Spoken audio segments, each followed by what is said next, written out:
Okay, hi everyone. My name is Eric Seiler. I'm on the faculty here in the School of Communication.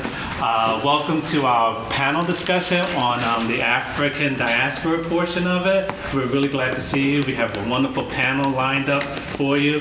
But before we get started, I'd like to introduce Professor Annie Yuan Wislam. She's a French professor in the Modern Language Department, and I know I butchered her name because my French didn't come back to me from high school. But she has a couple words for you, and then we'll get started with the panel discussion. Thank you. I would just like to present to you a new minor in International Film Studies that CIFF is offering starting next year. And it's a cooperation between the Department of Communications and Modern Languages. The Department of Communication offers already a BA in Film in Digital Media, which focuses more on screenwriting, film production, and digital media. But what we want to offer to students now is a minor that focuses on cultural perspectives in cinema. So in order to do that, students will need 20 credits, of which 2 core courses will come from the Department of Communications, Introduction to Film and History of Image, I believe. The other credits would come from other departments, including the Department of Modern Languages, which has a number of film specialists, among which I am one of them. And we offer a number of courses on European cinema, French cinema, French film and society. This last semester we even offered a course on Polish films. So I just would like to make these announcements to make everybody aware of this opportunity. It adds a global competence to students who want to major in film and film studies. Basically, the courses that we offer coming next year are French film and society in spring next year. I will have the honor to teach that. So it's a look and an analysis of French films from Méliès to nowadays and how it portrays and reflects a certain image of French society and identity issues, cultural issues. We'll also be offering Western European film. All these courses are taught in English. Arabic film is regularly taught by our Arabic professor. And we also partner with the Cleveland International Film Festival. Students can take, for 1 credit, they go to see movies, they write reviews, essays on the movies that they watch and write about in Spanish or French or Francophone Africa. If you have any questions or any interest, please feel free to contact the Department of Modern Languages or the Department of Communication. I have flyers here about my course next spring, and I will leave them here if you want to pick them up. And that's all I have to say, and I won't delay any further the debate on the African diaspora. Thank you. Okay, thank you. Thank you. Okay, we're going to get started. Let me get started by introducing our panelists. We have 4 filmmakers here that will join us today. The first one is Ava Duvernay. Ava Duvernay is based in Los Angeles, and she recently premiered her second feature, Middle of Nowhere, at the 2012 Sundance Film Festival, where she became the first African-American woman to win the Directing Award. She's a graduate of UCLA. Ava is also the founder of the African-American Film Festival Releasing Movement and the DVA Media Plus Marketing, an award-winning firm that has executed campaigns for over 120 films. This year, Ava is also part of Somewhere to Watch program, in which we honor up-and-coming directors by featuring their current and previous work. So please welcome Ava Duvernay.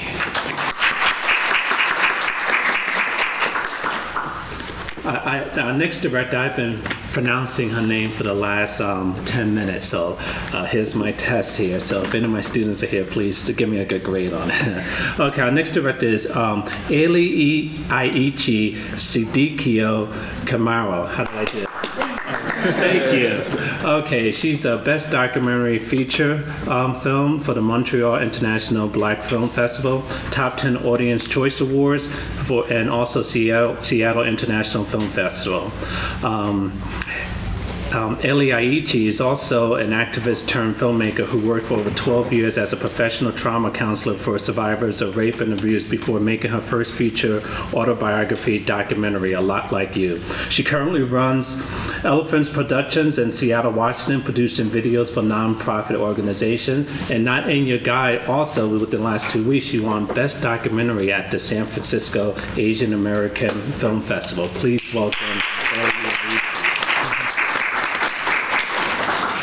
Our next filmmaker is Michael King. Michael King has an award for Best Documentary / Best Soundtrack from the Beloit International Film Festival. Michael King is an Emmy Award-winning American producer, writer, and director of documentaries, music videos, and features. His acclaimed documentary, Rapping with Shakespeare in 2008, is about an English teacher who uses hip-hop to help his students better access Shakespeare's work, which won him a nomination from A&E Indie Filmmaker Awards. In 2009, Michael was awarded the Switzerland Carl Lutz Medal of Freedom.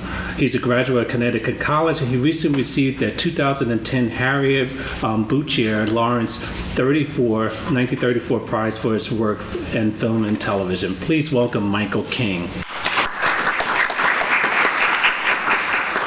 And our last filmmaker is Terrence Nance. Terrence Nance comes from a family of musicians born and raised in Dallas, Texas. A talented artist and musician himself, he moved to New York to receive a Master of Fine Arts before igniting his filmmaking career.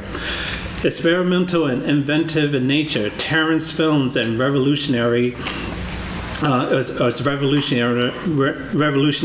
the new wave audience for young cinema. His music videos, short films, feature films, and oversimplification of her beauty in 2010 has traveled to a number of festival circuits, resulting both in his title as a 2008 Harriet Hale Woodley Fellowship and his selection for the 2008 independent feature project Narrative Lab. So please welcome Terrence Nance.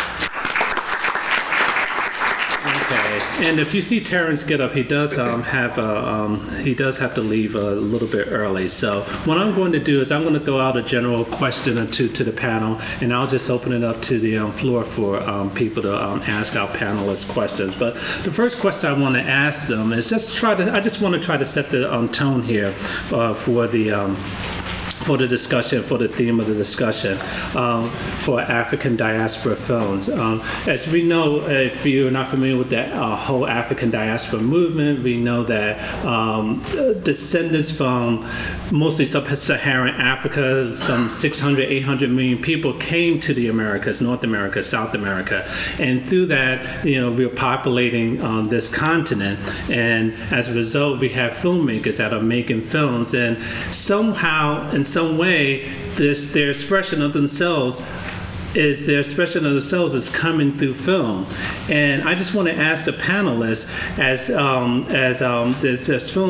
their films I feel are part of a worldwide movement, and some of their films have received awards, and films in general receive awards, such as there's like the African Diaspora Film Festival in New York, there's the African American Film and Critics Association. There are numerous awards that recognize films that have an African slant. And I just want to ask the filmmakers in general, how important is their work to contributing to recognizing films that do represent African American culture? So I'll just throw it out to anyone in general, and you can each just take a moment to answer. I'm not sure if I totally understand the question. Yeah, I just wanted the impact of your films in terms of the representing Africans and African Americans. That's what I'm looking for you to speak about. Yeah, I mean, I think that's a real complex question. I think it's a question that filmmakers of color grapple with. Are our representations, do they need to denote our cultural or racial identity, or are they just cinematic expressions about, life, love, loyalty, whatever, or an oversimplification of beauty, whatever we're meditating on, does it actually have to be through the lens of race and culture or even gender? So I think it's a complex question, and it's one that every filmmaker has to ask themselves. For me, I feel like I'm a black woman first. certainly a black woman filmmaker, not just a filmmaker. And so I get that question a lot, you know, do you feel like you are just making a film or is it a black film? My answer is definitely a black film. And you may have, you know, other filmmakers that feel I just make a film and I happen to be black. And so that's just a real question of identity in your own psychographic, and one's not better than the other. It just, you know, informs what you do and the way you do it. I mean, I think similar to Ava, that, you know, blackness is something that is inherent to me, and I don't think that I am the same without my blackness. So I guess to me it's almost a funny question, you know, is what I'm making a reflection of my culture or me? It's kind of like it's an obvious answer, and I think that maybe there's some sort of division between, is it a question that you are asking yourself in the creative space of making it, or a question that you're asking yourself reflecting on something you've already made? And for me, the space of making something is void of really anything about my identity or questioning of anything, because it's just a very impulsive space. But I think, you know, in looking back on something I've made and things that I have made, it's always concerned with me, and thus the fact that I am of the African diaspora culturally. Personal films, films that I'm propelled to make in some cases, that deal with my identity, my race, and my background. Rapping with Shakespeare about literacy. I won an Emmy for Banging about crimes against young people killing each other. They dealt with the inner city. But there's another side of me that tries to open up a new world. And it's not necessarily my world, it's our world. And I think it's a reflection of, it's a universal reflection more than a personal reflection. I have a film out right now called The Rescuers, and where I tie the Holocaust and the genocide with Rwanda together. And that speaks about crimes against humanity. So it all depends. You know, I think the most important thing for me as a filmmaker is the story, and the story that I want to tell, and the world that I want to explore in. For me, I can only really speak from the experience of making this one film. And the whole purpose of the film that I went on, the journey that I went on, was to try to understand the cultural roots of my own blackness, right? So for me, it was absolutely, that was my avenue in, was just trying to grapple with and understand what does it mean to have inherited this culture from my, because I'm a first generation American. I'm the first, yeah. So, because my dad is from Tanzania and my mom's from Korea. So for me, it was trying to understand that and unpack it a little bit and sort of explore it. And I thought I was going on a very personal journey, and I wasn't necessarily thinking about the audience, or it was supposed to be for my kid when they came along. And so I wasn't thinking about, like, is this going to contribute to the groundswell of films that are sort of building around the Black experience and the African diaspora's experience. It was just sort of like, I need to understand what I'm passing down to my kid. So it was very personal. It was a very personal story. And what I found was, the more personal I got in that exploration, the more other people have been able to connect with that story and that journey, and that wanting to understand where we come from and what are the stories we've inherited and what are we passing down. So it's through the personal, I've sort of plugged into a more universal quest for understanding, and the fact that it had to do with understanding my own Black experience in this country and in Tanzania and in Korea as well. That's just the particulars of my own story. Good. Very good. I'll ask one more question and I'll open it up to the audience.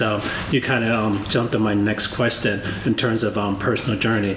I just want to know, some people have seen all of your films, and I just want to know the motivation from behind and creating the film. I know you said it was a personal journey, but maybe you could elaborate a little more, especially your background didn't start off as filmmaking and you learned the process. But I guess we could start with you, then everyone else can just talk a little bit about your motivation for the film. Reason for creating these films that you have in the festival. Sure, okay. So, well, my motivation, my inspiration for making the film was I was driving to work one day and I heard Angelique Kidjo sing Summertime for the first time. And it totally bent space and time for me and transported me back to being a kid in Tanzania, spending my summers there. And I had this, I was grappling with burning out from being a trauma counselor and having just gotten married and starting to think about, like, what is this culture I'm going to pass down one day? And the way the film, where the music took me in my head, all of a sudden I had this image and the montage was just sort of flashing in front of my eyes, and I had no filmmaking experience. I never held a camera. I was 36, or maybe I was 32, and it just unfolded in my head like a movie, and I thought, well, that's the best way for me to go and capture culture and be able to share it with my kid is to make a movie. So I signed up for an intro to filmmaking class at our Media Arts Center, and 7 months later my partner and I quit our jobs and bought our equipment and one-way tickets to Tanzania, and we were there for 9 months, the two of us, not knowing what we're doing, filming, and it took me 8 years to come to terms with what I found when I was there, and the result is the film. So yeah, that was sort of the inspiration and the motivation. Great. What next? Just jump in. I'm done. The Rescuers. It's a universal story. It's just, what inspired me is about these diplomats who risked their lives, risked their families, risked their careers, and most importantly, went against their country policies to save tens of thousands of people. Now, most of the diplomats were demoted, drummed out of the diplomatic corps for saving lives. So they didn't come back to a marching band. There wasn't a promotion. So I was thinking about it and doing some research. I said, well, these are heroic individuals. So we need to shed a light on their activities. And during that time, I realized that I went to school with one of the diplomat's son during the research stage. And nobody in our community knew about his activities because they didn't talk about it. Their epistemology was that, was interesting to me. Their faith, their belief. Why would somebody do that? How many people do you know, do I know, that would put everything on the line to save another human being? So that's what inspired me to do what I did. And I think it's a universal story in that regards. And what I found in the research is I found the mystery of goodness that we all have in us to do the right thing. So anyways, that's my motivation. That's what inspired me to do the story. And hopefully it'll be proactive and we won't have 102 million people die from genocide like we did in the 20th century. Let me just interject it. Schindler's List, Hotel Rwanda, did that have any type of influence? Not really. Okay. Not really. This is a unique story. Mm-hmm. Wallenberg is a diplomat, and that is probably an iconic diplomat that everyone's heard of. But these were diplomats that were from different countries, from Japan, from France, that really saved tens of thousands of individuals by issuing visas and getting them out of the Nazi territory so they could, escape. So I had the pleasure of taking a lot of the people that escaped back to where they escaped from. And it's just a touching, a heartfelt story about these individuals that did the right thing and received nothing. And there was no remuneration. There was no payment for this. They did it because they believed that was the right thing to do. Mine, I was inspired because I got stood up by this girl and that's a little different. But I like this person. yeah, I got stood up by a woman who's amazingly beautiful, and I was sad, but I thought it was extremely funny that I was so sad about it. So that night I wrote like the whole script that I got stood up, and it just kind of spoke to the reality of my situation with her, but also the reality of my life at that time and just all the ambiguity that existed there, and my attitude towards it, which I thought was newly self-aware, and in that self-awareness kind of hilarious. So that was kind of the inspiration of doing the short film that ended up being expanded into the feature film and oversimplification.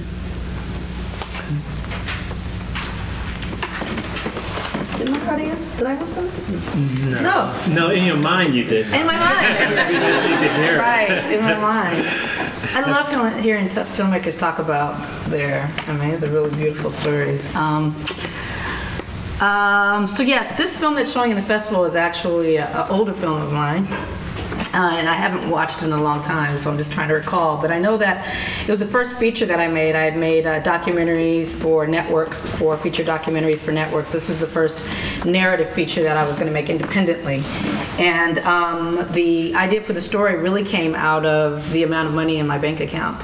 No one was going to kind of green light me to do anything at that point. And so I knew that I had to make a film within my means, the money that I had in my account, which was a little less than $30,000. And so I knew to do that I had to think of a story all in one location. And so I asked my friends and people I knew, and they were like, a black 12 Angry Men, a black Breakfast Club, a black such and such. And those were all whack. And so I really just started to think about a time in my life when I had been restricted to one place. And one day driving along the coast where I live in LA, it struck me like, of course, this has to be the first film.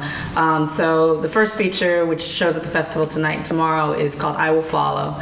And it's about the time that I spent in a house with my aunt as her caregiver when she was battling cancer that eventually took her life. And so for about 2 years, we lived together in this house.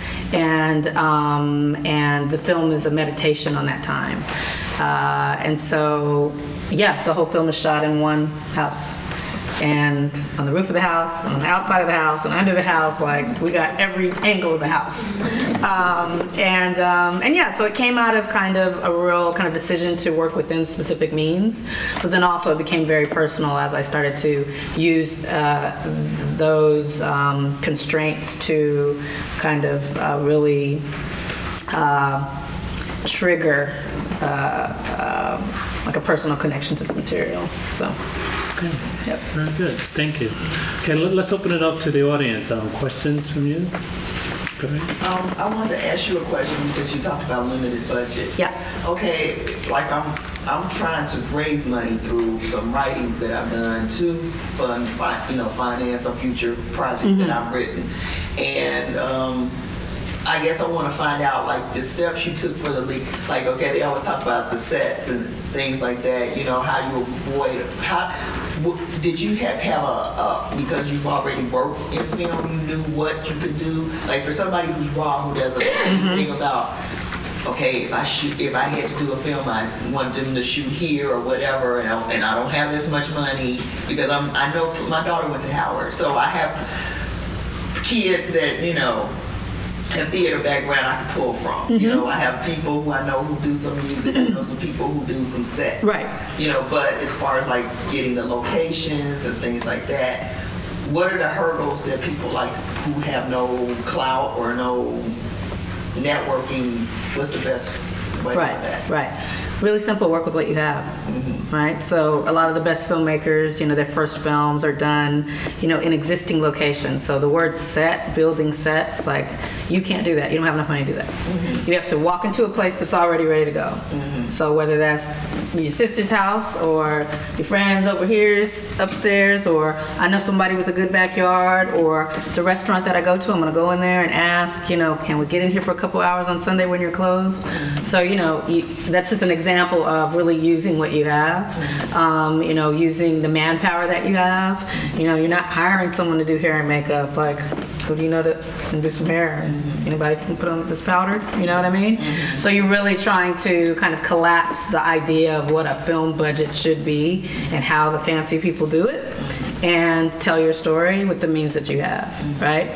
So just attacking the budget doesn't have to be, you don't have to take a class necessarily to be able to, as a woman who's lived a full life, know how to pay your own bills and know what things cost, right? So you can wrap your mind around how to collapse things that you can get your hands on without a lot of money. And that would be like the main thing I can tell you without knowing the particulars of your story. Well, let me ask you real quick Sure. the production part, because I don't want to direct. I'm not interested in direct. I like to write.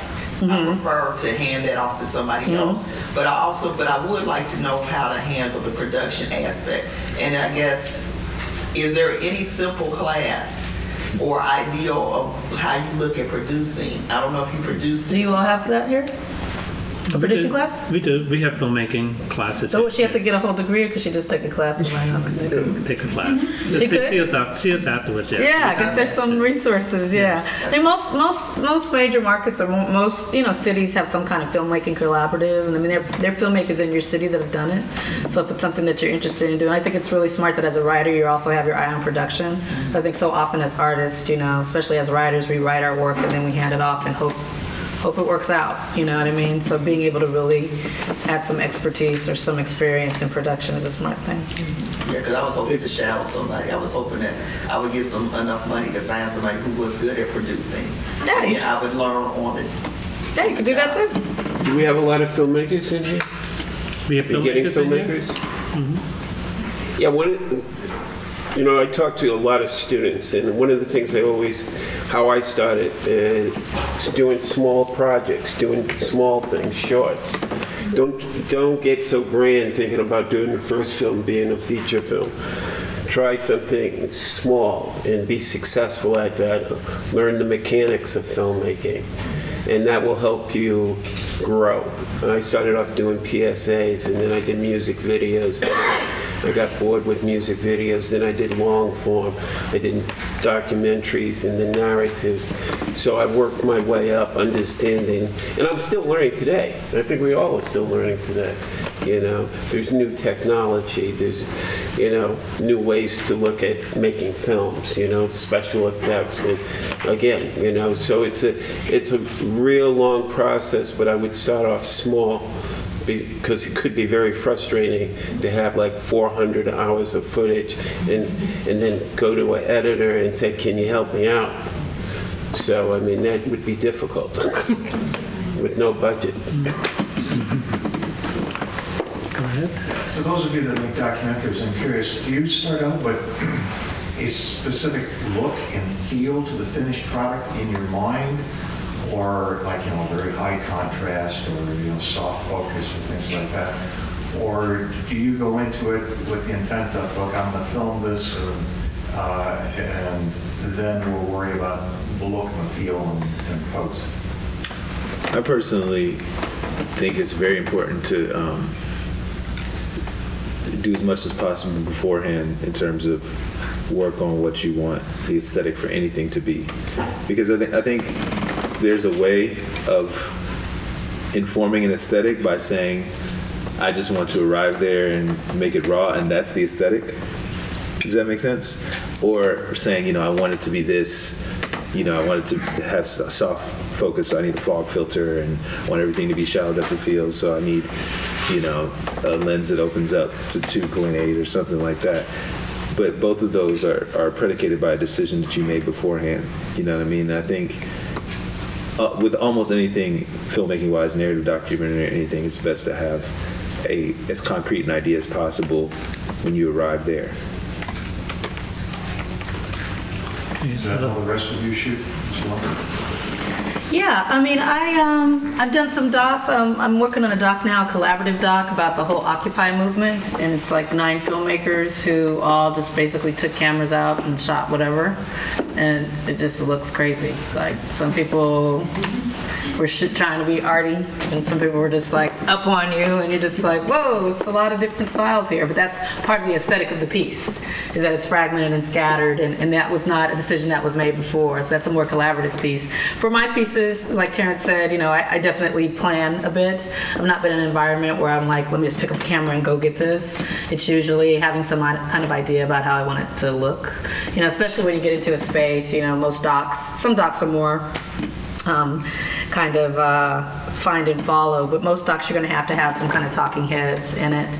And so to even think, what do I want that to look like, or does that make a difference, or do I just want it to look raw? Do I want it to look incidental? Do I want it to look purposeful? Do I want it to be cinematic and filmic? Like, those are questions that I don't know. I know more and more documentarians are really considering.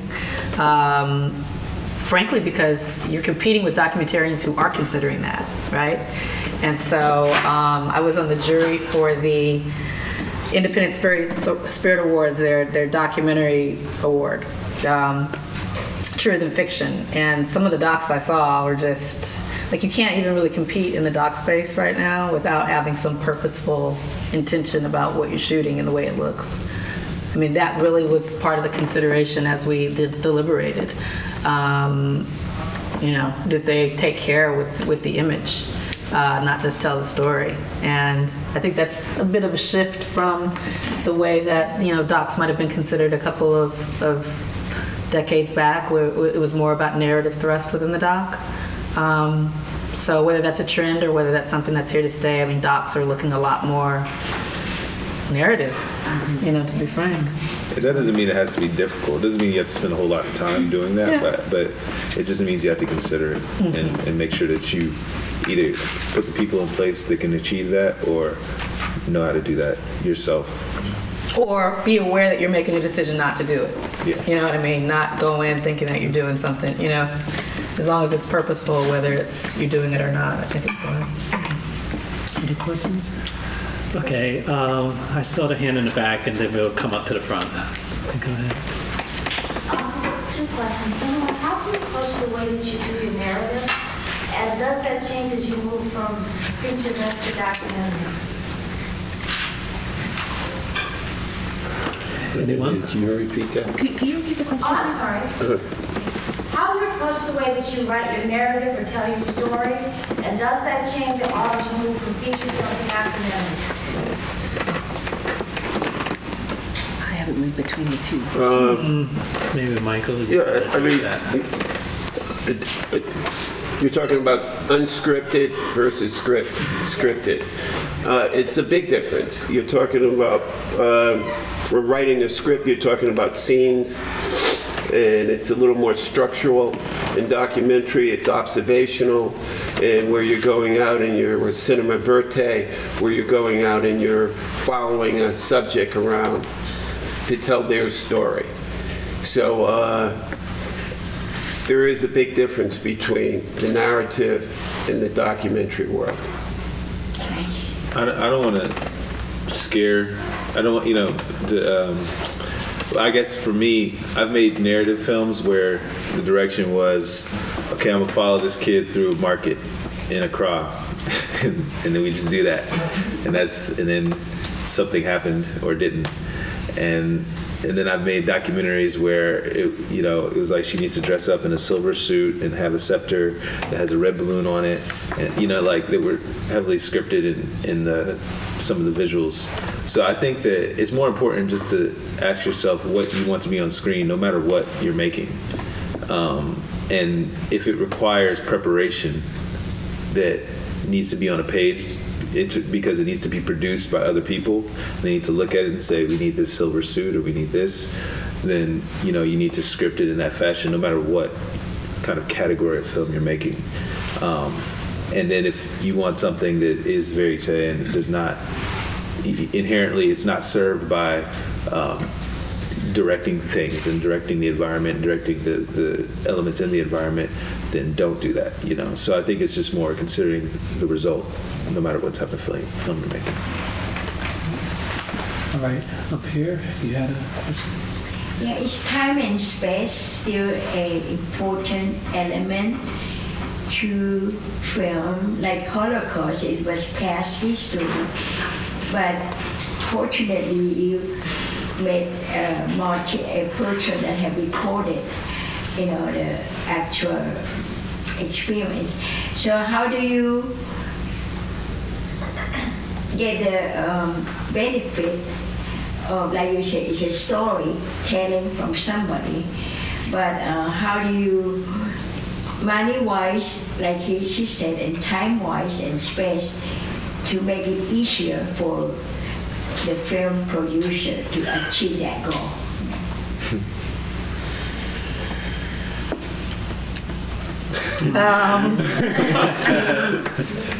That's a loaded Still question. figuring it out. Yeah. That's loaded. I'm sorry, is that understood what I'm saying?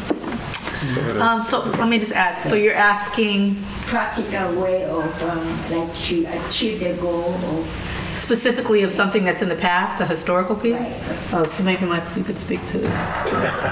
I mean, she's talking about, she mentioned the Holocaust. Yeah, I mean, yeah. Holocaust and Korean, finding the real mom, and So you're talking about films that are sprawling. Hers is in another country, his is in the past. Yeah. How do you bring that together in a realistic budget? Got it. Yeah. I mean, I could speak to that maybe a little bit to get started. For my film, it spans 3 generations, and it spans 3 continents, and a lot of time. And it goes from being a very personal story to being a very sort of broad socio-political story, and back again. Time weaves back and forth. It's not very linear. We pull on different narrative styles to tell it. So we have animation, and we have archival footage, and I mean, there's a lot of stuff that's available, a lot of creative ways of telling the story that you can weave together that can help you tell stories that you might not have access to footage for, or I mean, that's just for our film, how we managed to sort of take this rather broad time and space and condense it down into sort of like a woven timeline. is that what they use, you know, the digital, you know, kind of, but they used that long time ago, by flashback and forth with imaging. Yeah. I used, well, I had a big budget. I went to 13 countries and on trains throughout Europe and taking the refugees back. And I had reenactments a lot of times in terms of taking their personal stories and then reacting it to bring it in more focus and make it a more visual story than just a more talking head story. So that's another way in terms of trying to compress time and space. Thank you. Okay, Professor? Could you address the role of film festivals? A couple questions ago, I think, Michael, you talked about keeping it simple for first-time filmmakers, etc. Can you, and that got me to wondering, well, let me ask first, is this the first festival film for any of you? First festival film, yeah. Yeah, not the first festival necessarily, the first film you've taken to festivals. Could you talk about that experience, how that informs you in your process of becoming a filmmaker, and those who had prior festival films the same? How important is this? Because you don't go to festivals to make money. You don't, right? Right. But why do you go to festivals then, and how does this... Try to get a distributor or a sales agent. I mean, you try to... I guess the first thing is that you go to film festival to win awards, hopefully, or gain greater exposure for your film. And yeah, I think every time I go to a film festival, I meet new people, and they're interested in seeing the film. They want to take it to their university. They want to take it to their theater, local theater. So it expands my world as a filmmaker, meeting these people. So that's a personal note. On a business note, you're hoping that you maybe find a distributor, somebody will take it and put it into the theater. I have a distributor, so it'll be the first step is to do the film festivals. Then it's a broadcast, television. Oh no, sorry, theatrical, and then television, and then DVD sales. So it's a big platform. It's a large platform with different steps. And that's the ultimate goal, is to have your film become commercial, because then you know that you might have another opportunity to make another film. And a lot of times when I'm teaching, my students ask me, well, how much money are you going to make? And I said, I don't know how much money I'm going to make, but I know I'm going to make another film. So film is my currency. That's real, though. I think to your statement about you don't go to film festivals to make money is you're not going to directly make money from the film festival, but I think that everything that we do with the film is a question of resources and gaining access to resources.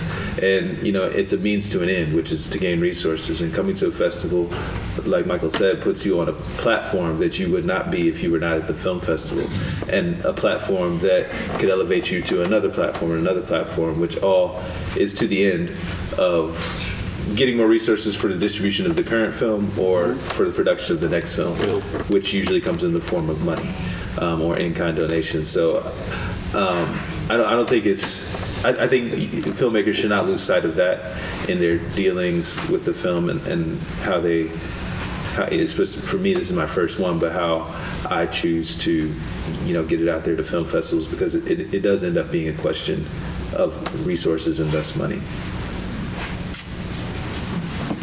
I think it's...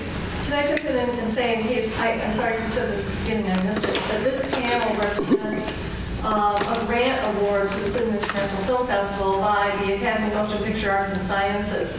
So the Filmmakers of the African Diaspora is a focus on filmmakers section of the festival. So that's specifically, so I want, maybe you could address that issue too. How does that inform your process, and how do you feel about that, basically? It's like, I think, so there's the business side and then there's the community development side. And I think that, you don't do it in a vacuum, you do it in the context of a community making things together, and we all know each other and continue to meet each other. And since making movies is so difficult from an emotional perspective and time-intensive perspective, it's important to do it in the context of a community. And I think that film festivals and programs like this foster that. And I think that without it, there's less, I don't know what the word is, but you just don't get that feeling that when you come back to it, it's gonna be there. That support system is gonna be there. It's kind of like maybe you're making it in a desert, which would be much more difficult. Go ahead. No, I think cinema is changing. For example, I was talking last night about 20 years ago. When I started filmmaking, a camera cost $100,000. How many people could afford $100,000 to shoot a film? It was Hollywood, basically. Now if you have $10,000, $7,000, you can find yourself a real good camera, right? Yeah. And it changes the whole dynamic. It almost has a dogma effect to it. And so there's going to be a lot more films about the African diaspora, more films, period, and about people's relationships, people's lives, and it's a very exciting time for cinema. We're now with the internet, the digital world that we live in, there's going to be more, information product available for us to be able to do research, to entertain ourselves, to educate ourselves, and not just within a boundary within the United States, but this goes globally. This goes globally. Just as I have friends that are composers that are constructing a composition that live in Israel, that lives in New York City, and that live in Russia. All of us can communicate with, through the internet, with other filmmakers to write and come up with projects creatively about two different worlds. So I think we're all becoming neighbors in this regard, and it's a very exciting time. Let me just go ahead. Sorry. Just to you know, my journey moving this film out into the world, it's a slow burn project, and so it's just as people see it, they're moved, and it's just sort of it's organically growing its audience. What happens with film festivals is that I'm plugged into fantastic communities that are just open and ready to receive this, and then yes, it's completely community building, community engagement. For me as an activist, part of my distribution plan also includes partnering with nonprofit organizations who are addressing the many issues that I raise in my film, because I also think that is going to be, I mean, that's just me continuing on with doing my activism work, is just plugging into folks who are working on gender violence or girls empowerment or mixed race studies or cross-cultural studies or memoir writing or whatever it is, and just sort of using that as a platform also for moving the film out into the world. And so my goal is actually, with film festivals, is to show up for the audience and show up for this film that's out in the world doing its work. And it's just starting to do its work. And I'm just starting on this circuit. And so I actually think I'm going to be doing this for a long time with this film. This is, so that's just, it's just a different angle, but one possible angle. Yeah, I know Michael. Sorry, I'm here to get Terrence. Okay. Oh, Terrence! Terrence. Okay. Let's thank Terrence for being with us yesterday.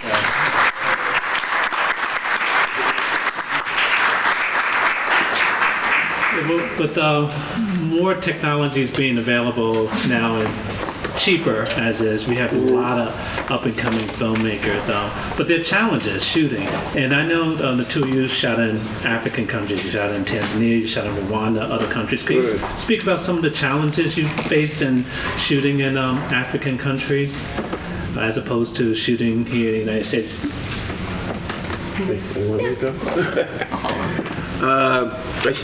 We shot in 13 countries: Rwanda, Israel, Lithuania, and all through Europe, name them all.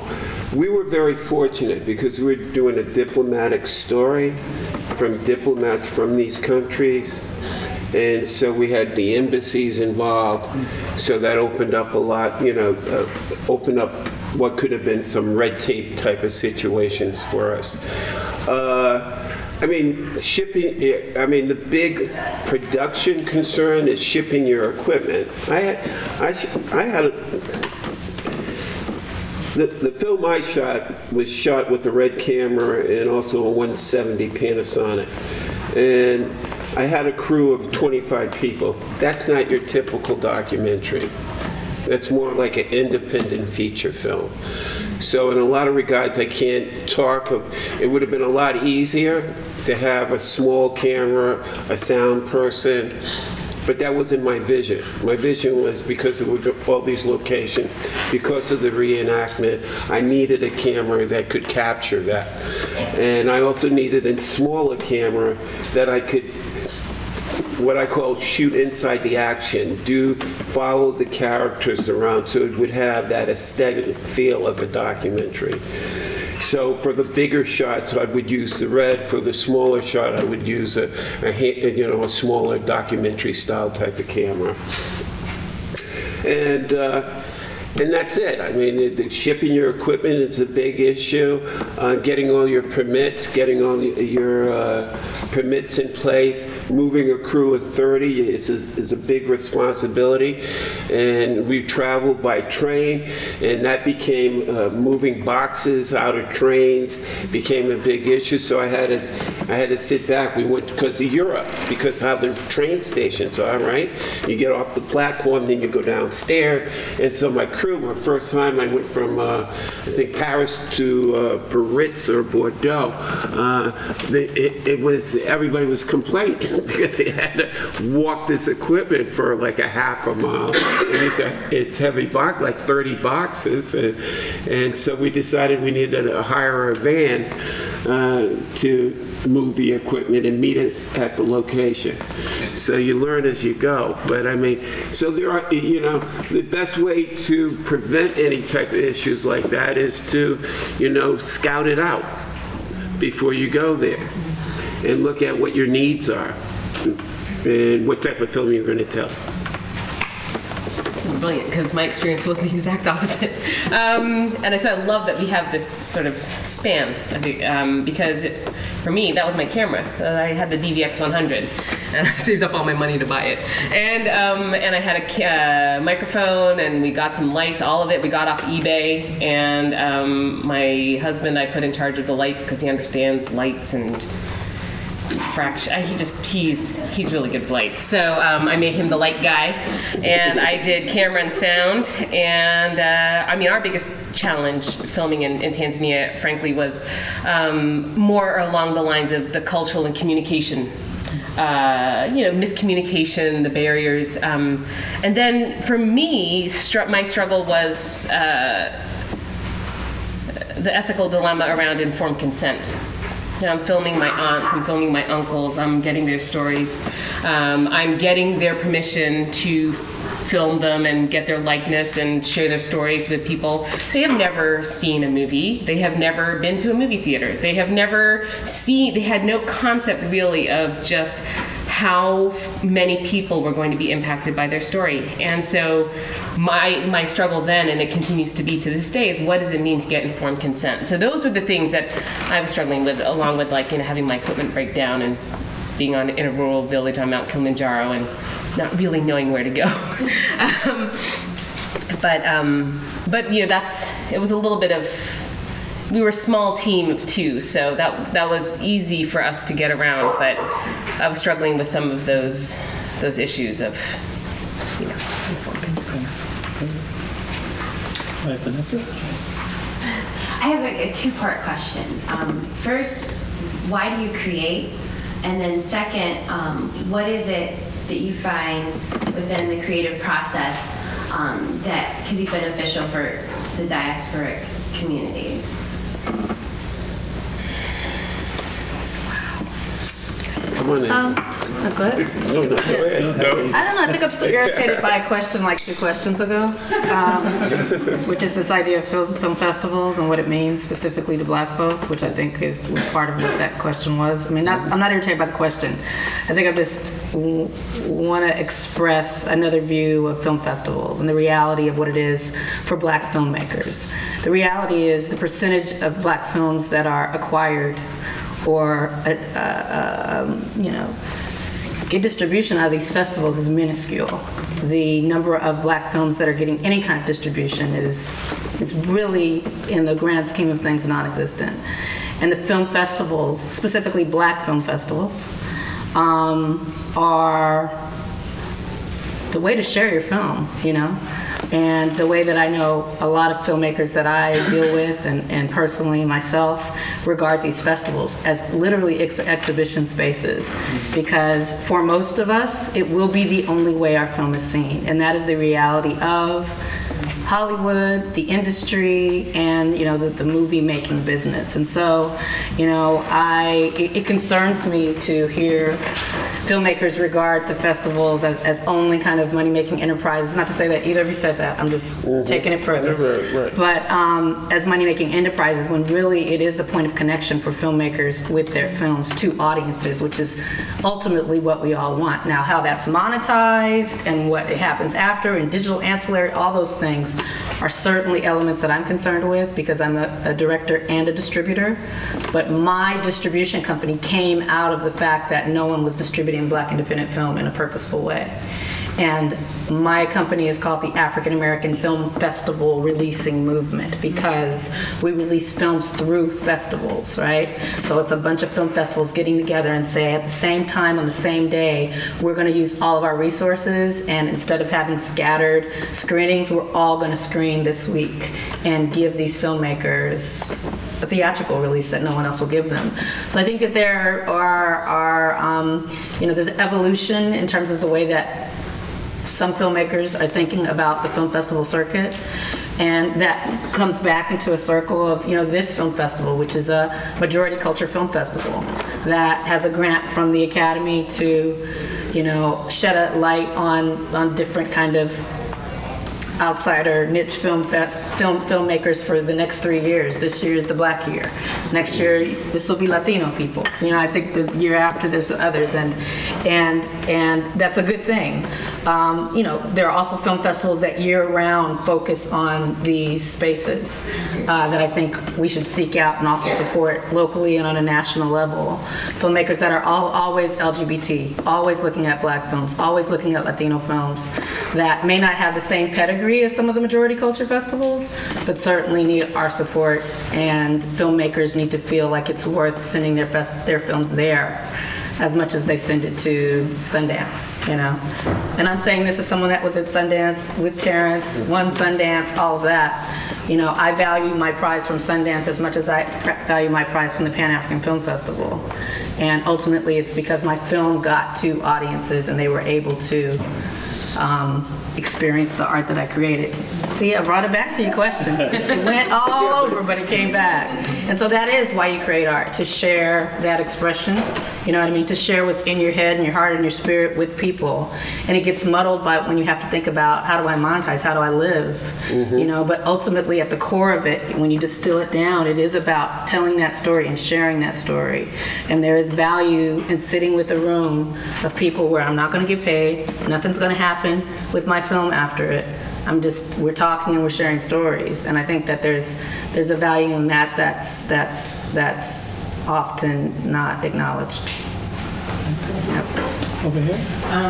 I just want to, number one, thank you for touching on that. I mean, just as an aspiring Black filmmaker, it's hard. We have to go look for it. And the only way, aside of a few mainstream things that we can find people like you, Black people that are making things and doing it, is through film festivals. And, I'm not really a big mainstream person, and my friends always laugh at me about, because they're like, where do you get these things from? But the only way you can find it is through film festival and through other things, online aspects. I just really thank you for touching on that. And you guys just have a wealth of knowledge. The contrast and your experiences are awesome. I got to see Terrence's film. I'm going to see I Will Follow later. I just wonder, are we able to get or anybody distributed? Can we get any of your films online or anything? And for you, are you going to make another one? Do you? I was joking earlier to my friend Derek that I'm coming into this knowing that I'm a one-hit wonder. And I don't mean that in a self-deprecating way, and I'm totally open to where things take me. But what I do know is that this film isn't done cooking yet. It's got more work to do. And given the reality of everything, I'm going to be the one who has to do that work, in addition to being a mama, in addition to trying to make some money, that's going to be me.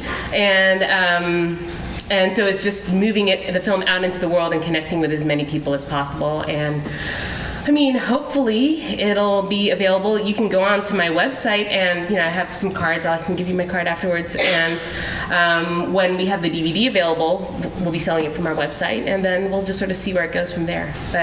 Is your film screening again? Is it again? Filming again? No. The last screening was yesterday. Yeah. Ava, when's your film screening? It screens tonight and tomorrow. Can we get, how about you? Can we Yours get is tomorrow. yours and yours as well? you My film's screening tomorrow at 1:20. I have to work. Okay. And if you go to rescuersdoc.com, all the information regarding where we're screening, who our distributor is available. We're not right now. We're still in the winding down. We started a year and a half ago on the film festival circuit, so we're winding down, and then third quarter this year we'll do a theatrical release in 5 major cities. And so DVD sales is another year and a half off, or a year off. My film had a theatrical release through the distribution collaborative that I founded, Firm. It was in 20 cities and theaters on March and April of last year. It's on DVD, it's on iTunes, it's on Netflix, it's at Redbox. And these are all things that were done without a corporate parent. So it's possible for your film to live off of your website, like in the world, and for you to make another one, which you should. And yeah, you know, these films shouldn't be sitting on the shelves of the filmmakers, you know, and they shouldn't be waiting for permission to be put out. And so that's the real question. I think one of the questions that more filmmakers from the diaspora need to be asking beyond making the film: how do we share the film? Okay. Thank you. Let's go over here real quick and over there. Yeah, thank you. I have one quick comment, really. It's not a question. It answers, I think, some of the questions. But what I hear up here is a bunch of artists, and I've seen none of your films. I'm not talking about technical artists, but I'm talking about what I perceive as true art. True artists has something to say. It's something in their soul that tells them that somebody else is going to relate to this message, and it just has to be said. And you do what you need to do to put that out there. So it goes to the young lady's question over there, like, how do I get this done with no budget? I don't care if you get a Sony $100 camera and you shoot scenes like that and get it together. When you put it together, if the message is there and it connects mostly with somebody, it's going to get out there. You're going to make sure it gets out there because you feel like somebody needs to hear that message. And that's what all these guys, I mean, the message may be small or it may be large, it may be personal, it may be, you know, global in impact. But you feel like there was a message that somebody needed to hear, and you thought that the idea that came to you could say that message, and you made sure it got made. So thank you for that. Thank you. Hey, Melissa? Hi, everyone. Hi. My question is, in the process of creating a narrative, what are your thoughts about Black representation, or do you have a more humanistic approach? In a narrative, what are my thoughts on Black representation? And that's what I work with, is Black folk. And so Black folks are human, so that's a Black humanistic approach. You know what I mean? But it's definitely through the lens of a Black woman, and I think there's universality in the specific. And so your film can have, you know, I saw a film called A Separation by an amazing Iranian filmmaker. And when he was making that film, he wasn't thinking about me. But when I saw that film, I was thinking about my parents. You know what I mean? And so when I made my film that will be opening in October, Middle of Nowhere, is a very specific story about a woman that I know in my community. And yet the women that I've seen it in all kinds of places, you know, it taps into something in all colors, from all walks of life, are finding something in this very specific story of a Black woman in Compton with a very specific experience. So I think that, like, I think we kind of touched on it at the beginning, like that's an ongoing question for Black filmmakers and women filmmakers and LGBT filmmakers and Latino filmmakers, filmmakers of color. Anyone that's outside of majority culture is always being asked, you know, are you filmmaker first, or are you Black first? Are you human first, or are you this first? And I think that that, you know, everyone's got a different answer, and it's going to inform what the story's like. But for me specifically, I am a Black woman filmmaker, and everything I make is through that lens. The question I really wanted to ask, going to the DVD issue too, is I personally, because I've heard all the negativity about how distribution and all this other stuff, well, two questions I have. The first question is the DVD. My personal thought was, okay, if I did anything, I'm probably going to have to go DVD issue versus trying to, you know, like you create, like you say, go to film festivals, let people know I'm here, and then just say, this is where you get it from, or, you know what I mean, try to get through the blogs, you know, maybe send it to people who talk about movies, and, you know, especially people who don't have a problem promoting, you know, people of color movies and things like that. Because I figure, like, I'm not going to even try to kill myself with the disappointment of trying to get somebody to buy my film to distribute it. The second part, and I don't know that much, I'm trying to get the understanding about this distribution thing in the sense of what is the big deal for anybody to be a distributor. I mean, like, I don't know exactly what a distributor does, because that, you know what I mean? So I want to know, why isn't a person who has $1 million in their hand and they can start something that allows, like Magic Johnson used to have theaters, and why can't we just, like, okay, we'll just shoot it to these people who have a tendency to promote black movies? What's the issue there? That's what I'm trying to understand, the distribution issue. What's the issue there? Somebody can start a company. We hear all the complaints about it's hard to get a black film distributed. Okay, well, somebody got some money. Somebody has to buy the film. Yeah. Well, and then you have to go to the theater. I mean, it's a money business. I mean, let's be honest about it. I can make, all of us can make films that deal with the diaspora. But we have to live also, and our distributor needs to make money to survive. And if nobody's buying the films, so is it distributors aren't interested in the diaspora? No, some of them will, but at the end of the day, they're interested in, it takes a lot of time and energy to distribute film. Well, it's time, yeah. Exactly. And so if there's no reward for it, if there's no compensation for their time and their energy, they're going to look suspiciously at another film. And when we look at box office numbers, they mean a lot.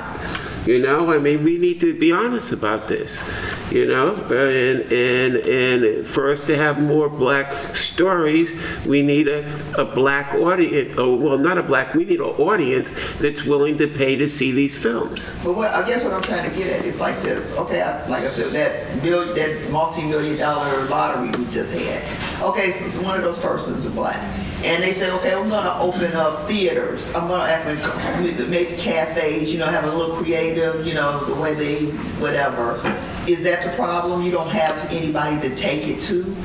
Is that the problem? I think that it's wonderful to think about a millionaire that may be philanthropic in their efforts regarding diverse cinema. I think it's a long shot. Mm-hmm. I don't have any problem with distribution, because I do it myself. Well, that's what I'm I think that there is no problem. There's no problem with indie flicks and Netflix and Redbox and emerging pictures and snag films and all of these new ways that filmmakers of all colors are sharing and monetizing their films. I think thinking about it in the traditional way that you need a distributor is an antiquated way to think about film. It's not the reality of the current space. And so I would say make your film and then find a way to share your film. Some filmmakers, I mean, look, I was just with some filmmakers, coolest white boys ever, who said, yeah, no one's going to want to see our film about corn. This film's about corn. It's called King of Corn. And I was like, I was at a festival with them a couple years ago, and they're like, this is a great film, come see it. I was like, for real? It's called King of Corn? Come see this film. Fantastic. Mm-hmm. I was like, this is the best film on corn I've ever seen. And their thought was, you know what? No one's going to buy this film on corn, let alone anything else we're doing. We're going to go to film festivals, but when you walk out of the door of our festival screening, because all the tickets that are sold at festivals don't come to the filmmaker, they go to the festival, which is as it should, right? They're nonprofits mostly. But when you walk out of the door at that festival, I'm going to be standing there with the DVD for you to buy. That's how I'm going to distribute my film. And completely outside of any paradigm that Hollywood had ever thought of. Not even looking to a corporate entity for permission. But these festivals guerrilla warfare. You know, when you bootlegging your film, that's basically. No, you're not bootlegging your film. You own your film. When I say bootlegging, I mean the approach of a bootlegger, because that was my concept. It's a new way of promoting. But they're not even promoting. That was their form of distribution. I only make that point as one of many different ideas that filmmakers have about how to share their film and how to make their money back from their film. It's wide open. The studios don't know what they're doing. Whether you're like me and you're going to get a bunch of black film organizations together to support a film and put it out in theaters, whether you're like these King of Corn guys and you're going to play a bunch of festivals, but you're not going to leave that festival empty-handed, you're going to make money off that festival because when they walk out the door, they're going to love the film so much they can buy it, take it home, and share it with their friends.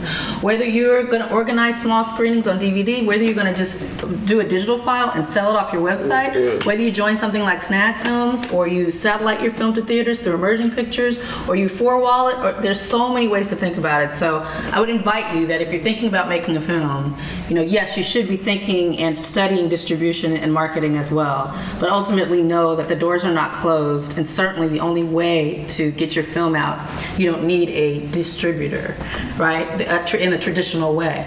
That was, you know, even 5 years ago, I would say you needed someone along those lines. You need a buyer. There's precedents.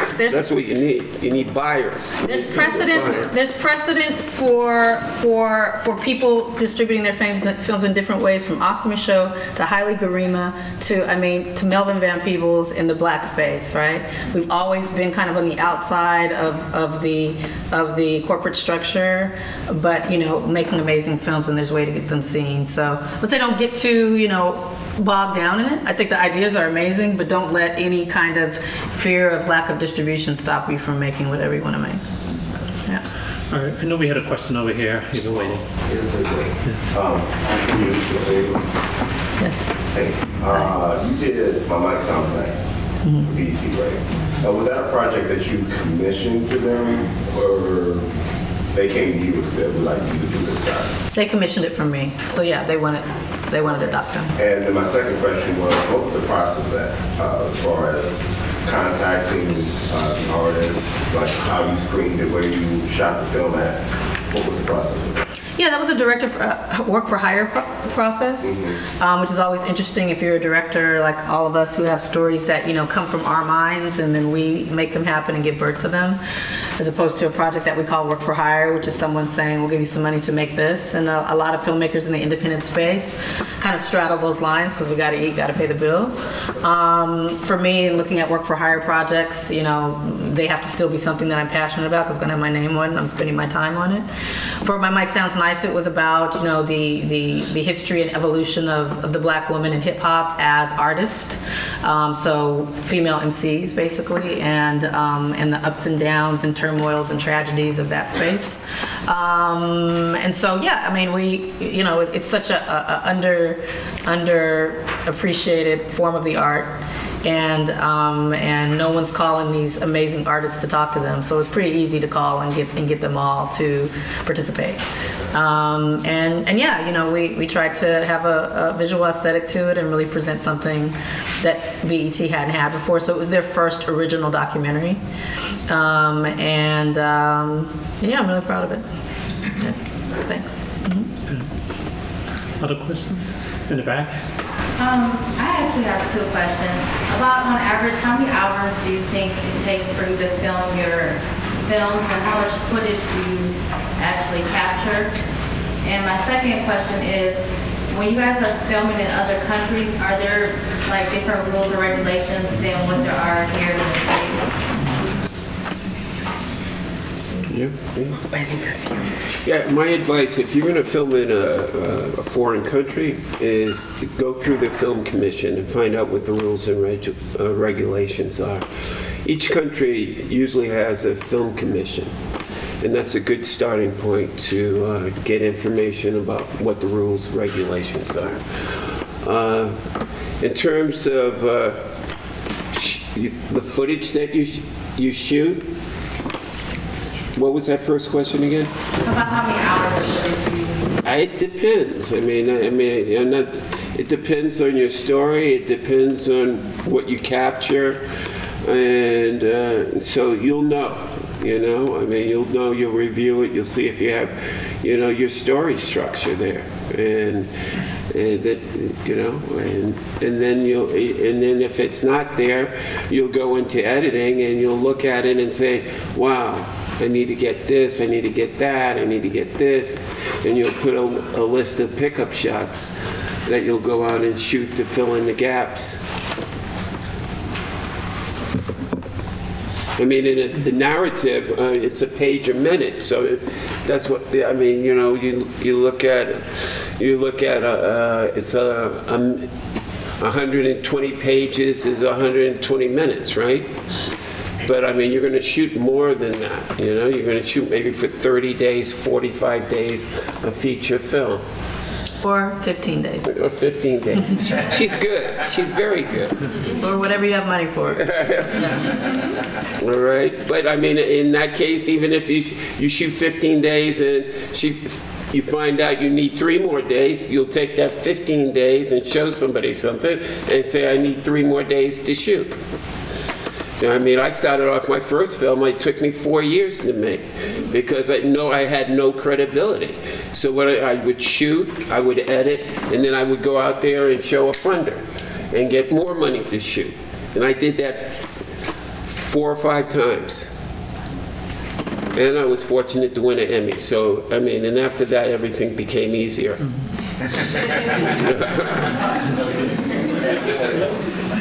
Let's take one more question from Katrina, then I have one question for you. This is basically about the nonprofit. Being that it's held, being that it's sponsored, the film festival is sponsored by a nonprofit organization, is there a limitation to how much expression you can express through your artistic form through film? And what I mean by that is sometimes I know, like in a nonprofit organization, is governed by certain rules. Like in the business world, there's so much you can do because it's governed like maybe by a certain government. And being that it's funded, is there a limitation in film in that part of film? I don't know. I mean, as far as rating? No, I mean, most nonprofits that are attached to film festivals are in service of the arts. And so, you know, filmmakers receive invitations from film festivals to, you know, film festivals are the money-making venture of nonprofits, right? And so this is how they make money. And so, you know, I'm sure there's precedence for it somewhere, but most are pretty unrestricted in the kinds of films that they can invite. Now, all festivals have different cultures. You know, Cleveland likes a certain kind of festival, a certain kind of film. They know their audience likes a certain kind of film. Or their programmers may say, our audience may not like this film, but they should. We're going to program it anyway. Or, you know what, a lot of people come out for these films with, you know, women in turmoil. Let's get a couple of them. So, you know, these are just hypotheticals. But, you know, programmers are seeking things that are original in some spaces. They're seeking things that are going to fill seats. They're seeking things that are going to fill mandates. For example, Cleveland has a mandate this year that they were a positive one, that they are going to kind of promote the work of African American filmmakers. So there's a few more of us this year here, and so yeah, those are all come into play when you look at a festival's schedule. But I don't think there's any restrictions because of the nonprofit space. Could be. It's a better question for a program. Okay, we need to wrap up, but in wrapping up, I would like to give each of you an opportunity to tell us 2 things. One, what's next for each of you, whether it's another festival, you're working on another project, and 2, just to promote yourself and to promote your film. If you have a website, this is a chance to write down your website or ways that we can obtain your films or just any information about you. So this is your little commercial here. I'll just start in reverse order, start with Michael and work our way down. My website is www.rescuersdoc.com.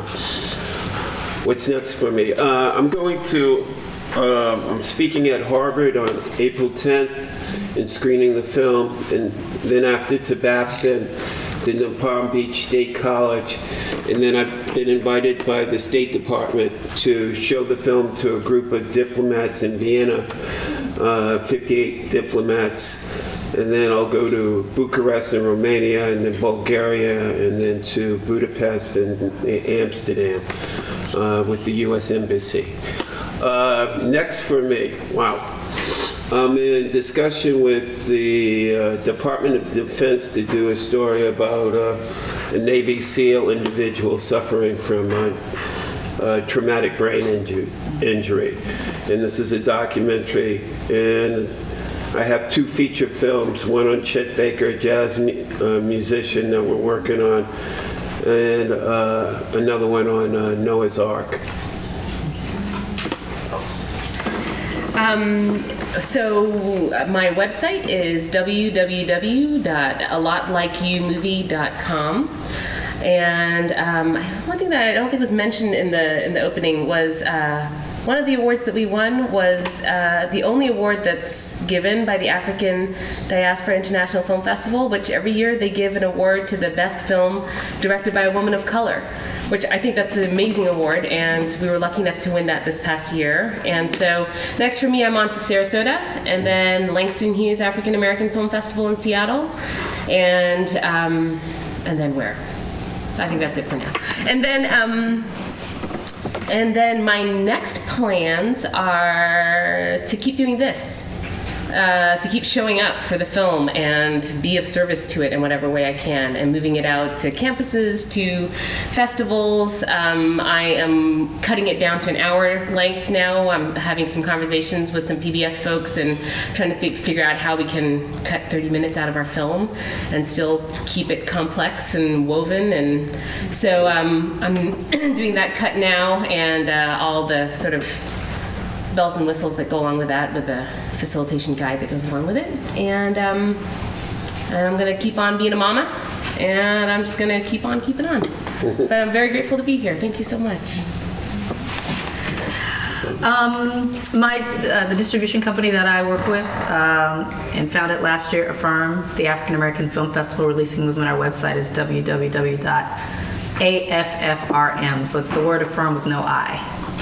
And we are distributing our 3rd film. I didn't direct it. We distribute other people's films, and so it's called Restless City. It was a Sundance favorite last year. It's a gorgeous film directed by a Nigerian filmmaker about the immigrant experience in Harlem.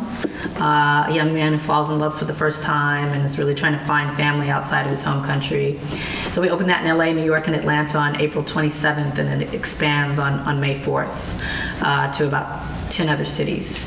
And so all the information about that and all the films that we distribute and support, including mine, which was just at Sundance and opens in October, middle of nowhere, you can find it at affirm.com or at Affirm on Twitter, or www.facebook.com/affirm, and I'm on Twitter at AVADVA. And thanks for having me. Oh, great. All right, let's thank all of our panelists very much for coming.